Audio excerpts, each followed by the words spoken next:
Hey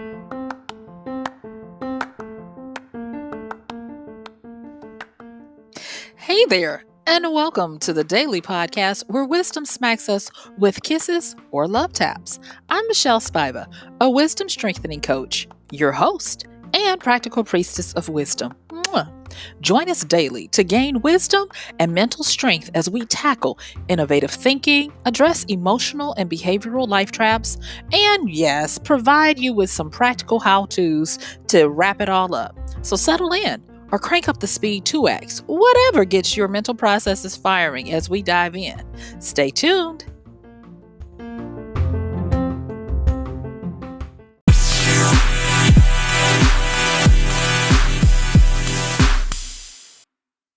Yay!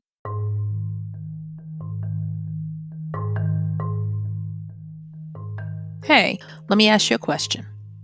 Have you found it increasingly harder and harder to pay attention to what you are doing, the task at hand?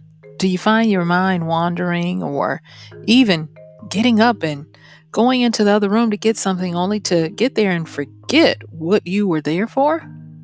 If you're nodding up and down and agreeing with me, today is the day. I definitely want you to stick with me as we talk about strengthening your attention muscle. Come on, you can do it. Stick with me. I'll see you on the flip. Yay, you made it. All right. So we've got some stuff to talk about today. I am finding for myself that my attention needs an overhaul. It is time for me to get into the gym and strengthen my muscle to pay attention. I have been finding myself going all over the place, and guess what? I'm not alone. And I got inspired by an article. Yes, y'all know I read a lot of articles and things, but I got inspired by an article that was in the Harvard Review. And it is, let me make sure I give her proper attribution, Mara Thomas. And she's a speaker and a coach for productivity. She's even had a TEDx talk. And she wrote an article about attention management. And so I wanted to give her a shout out because she helped inspire some of the stuff I'm going to talk to you about today.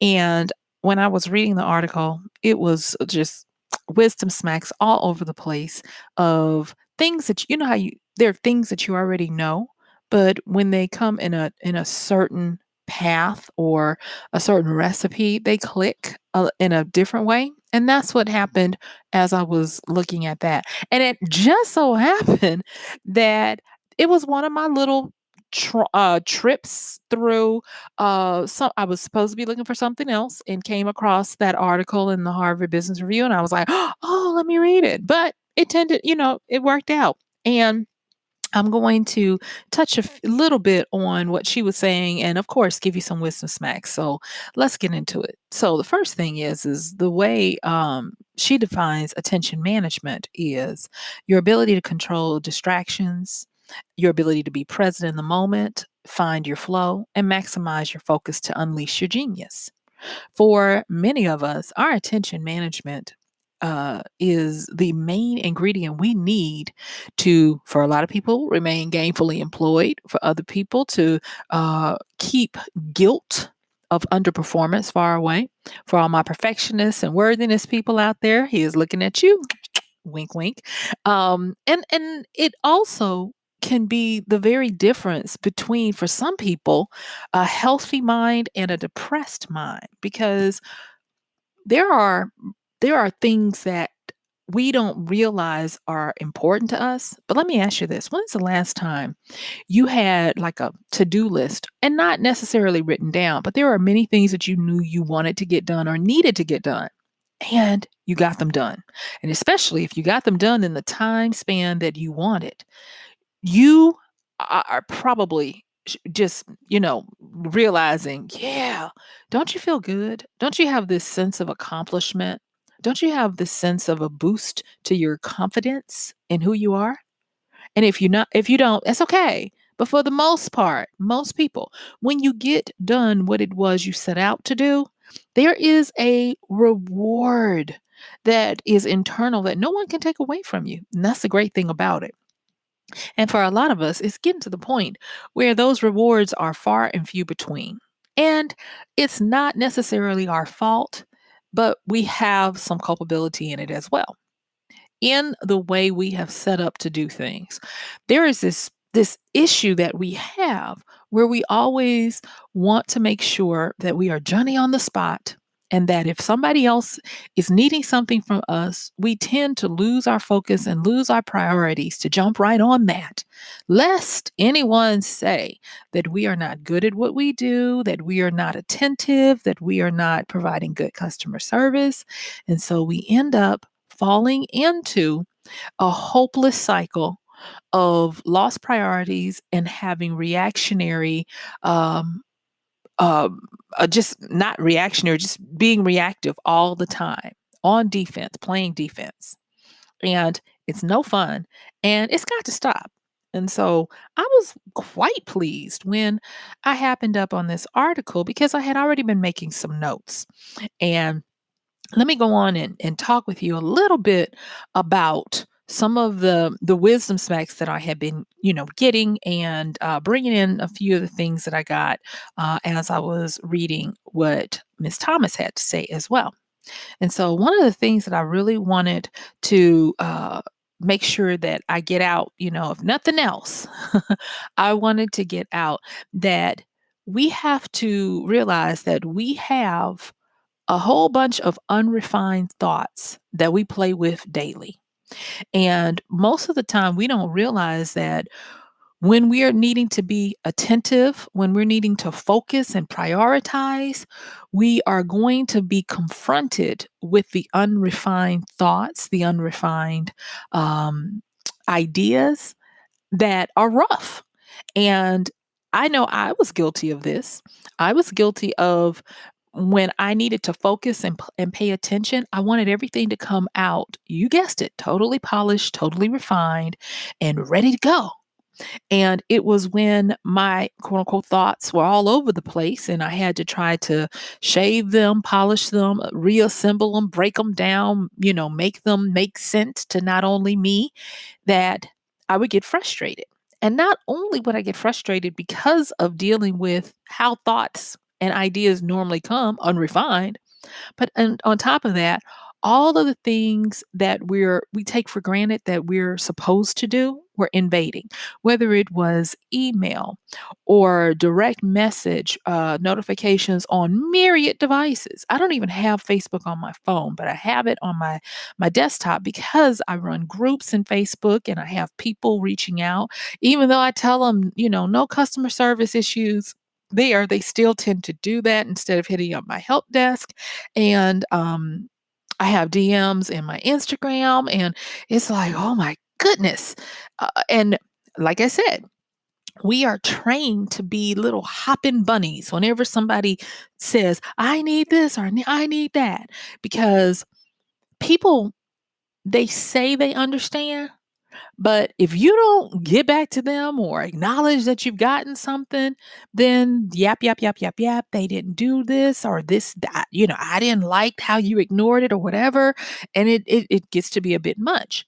And lo and behold, I was reading that article and Miss Thomas, she actually addressed that. And so I'll talk a little bit about how she addressed that with regards to priorities, but I really kind of want to just take a little moment to continue to finesse and work with this idea of when you are trying to focus and concentrate and when you're trying to accomplish things and get stuff done, we know a lot of the issues at hand. We know that there are distractions. We know a lot of times the things that distract us. I can tell you all day long to turn your phone off. I can tell you all day long to turn off your notifications. I can tell you all day long to get up and go in another room and tell people to leave you alone and all of that. But when it comes down to it, it starts at the root. And yes, she talked about some of the stuff I'm talking about, and I like the way how she broke it down. But for the purpose of wisdom, I truly believe that if we get to as close to the source as possible and work back up, we won't be inundated with all of these actions that don't really solve the issue. And so, real quickly, she talks like what I was just talking about, the external culprits and the internal culprits of technology being external in your environment. And then, of course, the internal ones of a busy mind and behaviors that, are habitual and even thoughts. But then I looked at that and I was like, all of this stuff, I've talked about it, I've written about it, I've taught about it. And it doesn't seem to really scratch where people are itching when it comes to strengthening our attentive mind. And I know that it is something that we all have to work with, and it's something that we can't outsource. We can't get somebody else to do it for us. And it's simple, but it's hard. And it comes down to a sense of knowing and believing. I have this podcast that I've been meaning to do, and it's basically it's that age-old philosophical question of do you believe or do you know? And whether or not people can have beliefs or knowings that are mutually exclusive, or must they be together? And like I said, I was mulling over that one because I've been meaning to do it for a while. And I was like, no, it's not time for that. And when I was looking at how I had landed on this article when I was looking for something else. And I was like, see, this is what I get. I sat there and I thought about it, and I immediately had the intent to go to the foundations. And guess what I found? I believe wisdom was showing me um, of the foundations of what to do. Are you ready? Okay, here you go. Breathing. Yes, I know that sounds crazy, but breathing. And there are so many different breathing techniques that have been touted for health, for centering. I use some of them when working with people who are having anxiety and panic attacks. And so don't sleep on breath. Breathing, oh my goodness, breathing will do a lot for you. And so when strengthening your attention, what I'm going to say is this. And it might sound radical, but it might make all the sense in the world. Is that I want you to give yourself opportunity to do what we would call getting back in your body. Because when we get distracted, when we get out of what we were supposed to be doing, when we lose focus of our own priorities, we tend to lose a hold on living a life of choice instead of a life of circumstances based on reacting all the time. And it always comes back to where do you start? And I thought about this, and I'm going to just tell you that how I think wisdom led me to starting with getting your breathing back in order. For one, studies have shown that when people sit and look at computers a lot, or when they are in a repetitious endeavor, that they tend to breathe more shallow. And they're actually saying that shallow breathing is the new sitting, it's the new detriment, and that it has longer lasting effects than even sitting too much. You know how they used to say sitting was the new smoking? Well, shallow breathing is the new sitting.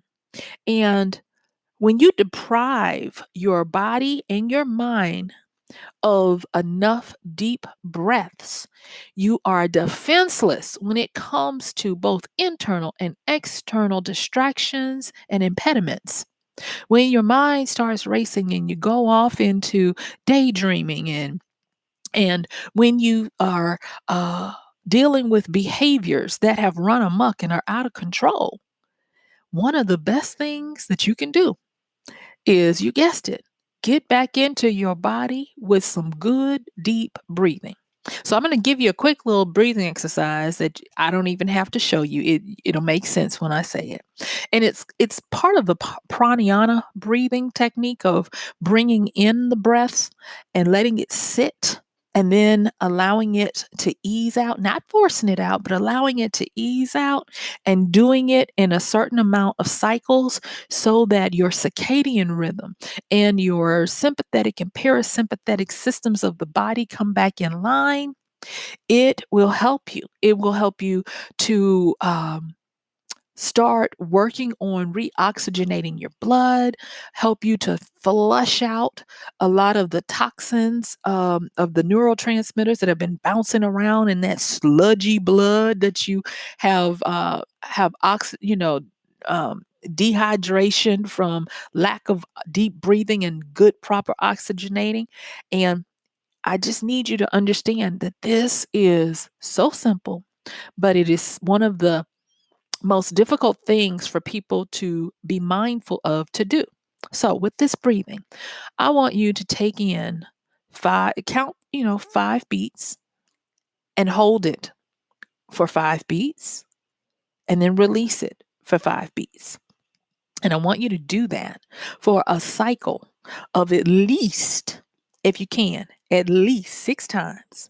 And so that means that you're going to be spending a little over a minute to do that because each cycle is going to be 15 seconds. I'd like for you to do it where you could get it up to about 2 minutes of doing that cycle of counting in, breathing in. And when you breathe in, I don't want you to necessarily just try to take in a big air bubble gulp of air. If you can, I want you to breathe in through your nose. But when you breathe in, imagine, pretend, or visualize that you're breathing in enough air for it to go down to the bottom of your stomach where there's a beautiful lotus.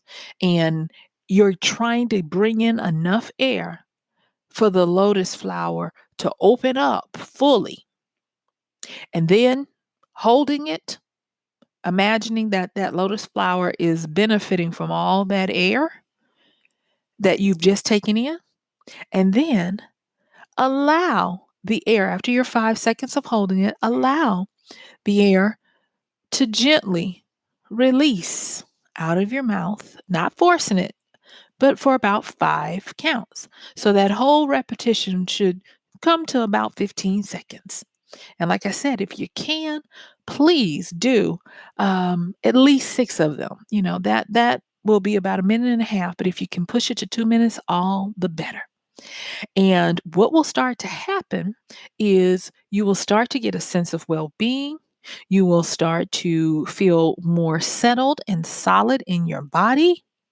And if you like and you catch yourself that you need to breathe, after you get through breathing, do a stretch, stand up if you're sitting, move about for just a minute and allow not only the new oxygen that you've brought in into your body in a meaningful and intentional way, but also by moving around, what you are doing is you're doing a proper reset. And as you reset, be mindful, be attentive, and be aspirational that I am going to focus. I am going to pay attention. Now, the article, going back to what Miss Thomas said, she talked about not just focus, she talked about what you attend to. And so for her, giving attention to things and managing that is a way for you to become more productive. It's a way for you to lower your or lower or manage your stress. And what she was talking about was attention. Being focused on what you choose to focus on. And I think that's really powerful. And that's the reason why I'm even mentioning what she said, because when we are trying to strengthen our attention muscle, there is an inherent understanding that what you attend to is what you've chosen to attend to. You see, what you focus on is not necessarily something that you choose. Many times you're being manipulated to focus on things.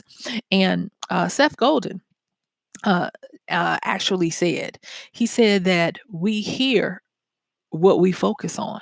He said that, I think, today or yesterday in one of his blogs, and I was like, "That is something." And the reason why I say that is because, there are many times when I've said something, like I'm doing a training with a group, now, and they're not them, but was noticing how I believe because we're all having to be more focused because of being in the lockdown, they are not tending to mishear what they want to hear. Now, I do have a few of them, but for the most part, no.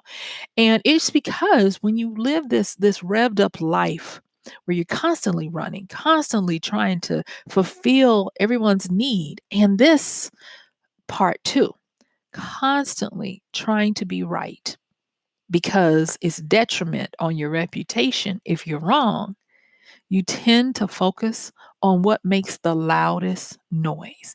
And so, focus is not necessarily something that you're in control of as much as you are with attention. Because, like I said, with attention, you get to choose what you focus on.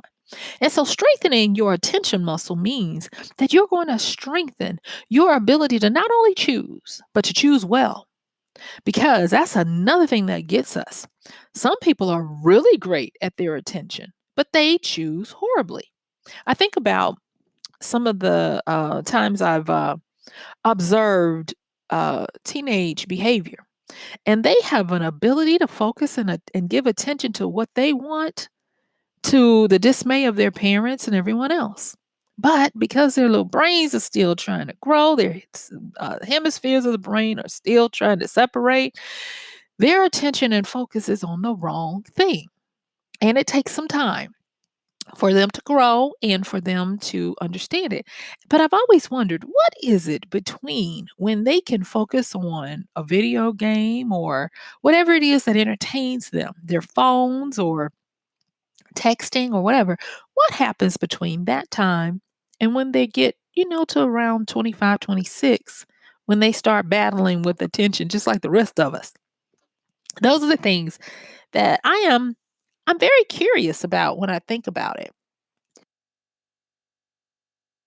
But one of the things that I'm also wanting to make sure that I say, and excuse me, guys, I'm trying not to cough here, is that when you start looking at how to build that muscle and you start doing your breathing and you start there, what you'll start to notice is that when you come back into your mind and your sympathetic and parasympathetic systems, you mean your head and your gut, start lining back up, you start to notice things. And when you start to notice things, what you're doing is you're starting to notice who or what is trying to steal your attention or your focus, or when an attempt is being made to do that. Let me say that again. By starting with something as simple as taking the time to deliberately, intentionally reoxygenate your mind and your body with your breathing, and maybe moving around, getting up, changing where the position of your body, stepping in time and place for a few seconds or whatever. When you get back to it, you'll start to notice things like, that notification on my phone, it was trying to steal my attention. Or, I need to not work on this particular thing right now because it's not top priority. And I'm very thankful for that because I started, like I said, I started working on it today, to see if that was really the case. Because I'm going to tell you, there are times when, for the life of me, I'll look back over my day and I'm like, why didn't I get what I said done? And I really tried to work on it. And in hindsight, I was totally out of my body. I was totally in my head and being run by external forces that I wasn't aware were usurping my ability to attend to what I choose to. And so it's really important that we start there. And then after, you start with the breathing because I want you to get in the habit because that's what I'm recommitting to. I put it on my vision board right up here in front of me in my office, and I'm going to remember to breathe and get back in my body. The next thing is to start working on your thoughts because with your breathing, you're going to become more aware of those wayward thoughts. And to me, after the breathing, and it's funny that when we come into this world, we get the gift of breathing, and when we leave this world, we give that gift back. And in between that, the next thing we get is our ability to think and create. And your thoughts are something that you're going to have. I don't like the word controlling, but I like the word managing because I like it as a harmonic thing that happens. Because to me, controlling thoughts means that you're only you're only going to manufacture thoughts, but you can get inspirations and insights. And so that's why I like to say managing thoughts. And so when you start to drift, gently guide yourself back to focus. And there are going to be many, many, many, especially if you're in the creative line of work like I'm in, there are going to be many times that you get ideas and sparks and even things that you need to remember that are important. And what you would want to do is to take it old school. I have these little, they're about the size of index cards, but they're little spiral bound notebooks that I get from either the dollar store or Walmart or whatever for about a buck. And I will write stuff down. And once I get through, when I'm being good, y'all, when I'm being good, when I'm working with my timer, I will, once I get through, I will either address them or when I'm really being good, I will do them in the time that I've allotted. So, in the last few minutes that we have, I want to talk to you about another practical thing that I learned actually from a comedian, Seinfeld. And it's called Don't Break the Chain. And this is another way to strengthen your ability to attend to what you will and to focus. And the way it is real simple. And I actually have an app on my phone that I use. And with Don't Break the Chain, what it is you can set up certain things that you want to get done and that you possibly need to get done, like a daily podcast, those types of things. And so with the Don't Break the Chain, it's simple. Jerry says, get a calendar, get a red marker and a black marker or whatever. And on the days that you get done what you said you were going to get done, like one thing, not a whole list of stuff, y'all, one or two things or whatever. When you get it done, put a black check. When you don't, put an X, a red X. But what you want to do is you want to have as many successive consecutive days of black checks. And that's the goal, to don't break the chain. So if it means that you need to write every day, speaking to myself, that's on my list. Jerry was like, he needed to write a joke every day or practice his craft of writing a joke every day. Whatever it is that you want to give attention to, you want to grow your focus, and a byproduct of that is growing your confidence and your mastery of it. Set up a simple don't break the chain to be able to start taking back your ability and your right to choose and have the life that you choose instead of the life that you live as a byproduct of all the running around you do. And let me just say one other thing, because I'm making the assumption that you guys know about notifications on your phone, distractions, and the like. I will say that you possibly are in need of, like I am, a distraction, a detoxification.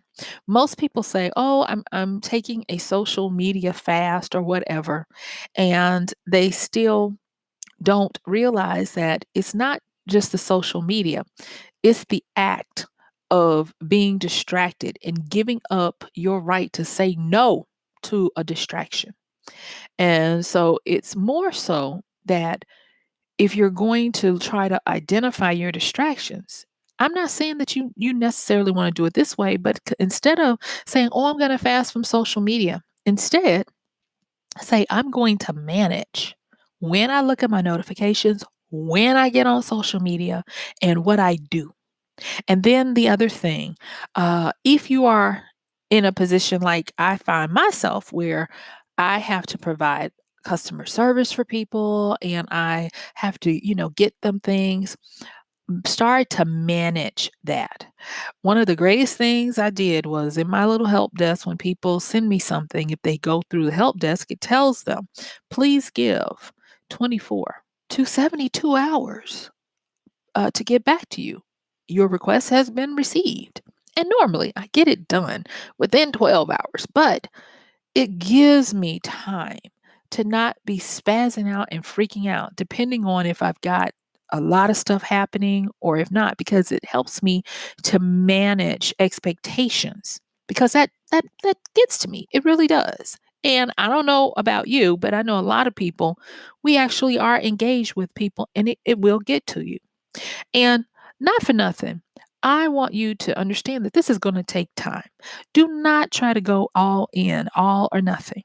If nothing else, when you find that you are all over the place, you can't seem to focus, you want to, every time you're supposed to do something and you sit down and look at it, all of a sudden you got to go find a snack in the kitchen, go to the bathroom, and do anything else. Before you get up, before you do anything else, I want you to breathe. I want you to take those 5 breaths in, hold them, and then gently let them out for another 5 breaths. Do that for a minimum of 6 times, 8 if you can. And then once you do that, if you need to, move around just a minute. And then when you sit back down, focus. So guess what? Yep, my time is up. I thank you for yours. This has been MichelleSpiva, your practical priestess of wisdom, with another daily podcast of Wisdom Smack. Mwah. And guess what? I'll see you later. Bye.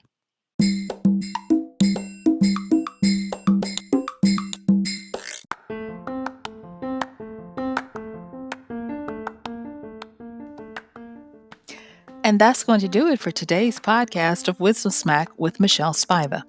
If you like this podcast, please help us get the word out. Like, comment, subscribe, and even share.